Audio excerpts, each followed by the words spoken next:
গায়রত কি? সাহাবীরা তাদের স্ত্রীর নাম পর্যন্ত পরপুরুষদের বলতেন না। এটাই গায়রত। একজন গায়রতহীন পুরুষ বড়ই ভয়ানক। এখনকার সময়ে পুরুষদের গায়রত থাকবে তো দূরের কথা, তারা তাদের স্ত্রীদের বেপরদা ছবি ফেসবুকে আপলোড দেয়। আল্লাহ মাগফিরলি।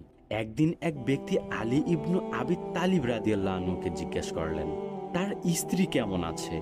তিনি উত্তরে বলেছিলেন, যদি তোমার রক্ত হালাল হতো তাহলে আমি তরবারি দিয়ে তোমার মাথা কেটে ফেলতাম। মক্কার একটি ঘটনা। মক্কায় এক মুশরিক তার উটকে জবেহ করে দিয়েছিল। তখন তাকে জিজ্ঞেস করা হয়েছিল, আপনি আপনার উটটিকে জবেহ করলেন কেন? আপনার টাকার প্রয়োজন হলে বিক্রি করে দিতে পারতেন।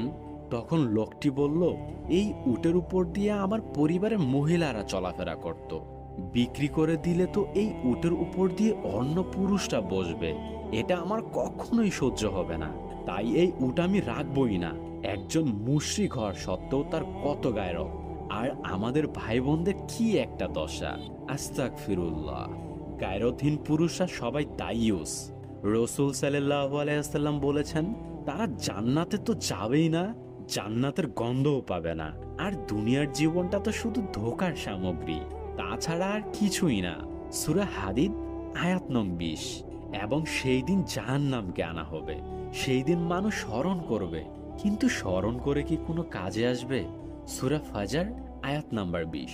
স্ত্রীকে সাথে নিয়ে বন্ধুদের সাথে হাসি তামাশায় ব্যস্ত থাকা, বউয়ের চুল দেখা যাবে তাতে কোনো কষ্ট তো পাবে দূরের কথা, বিয়ের সময় বন্ধুকে নিজের বউকে দেখিয়ে এরপরে আবার শুনবে মেয়েটি কেমন, বন্ধুদের চোখে খোরাক বানিয়ে তারপর সে বিয়ে করবে।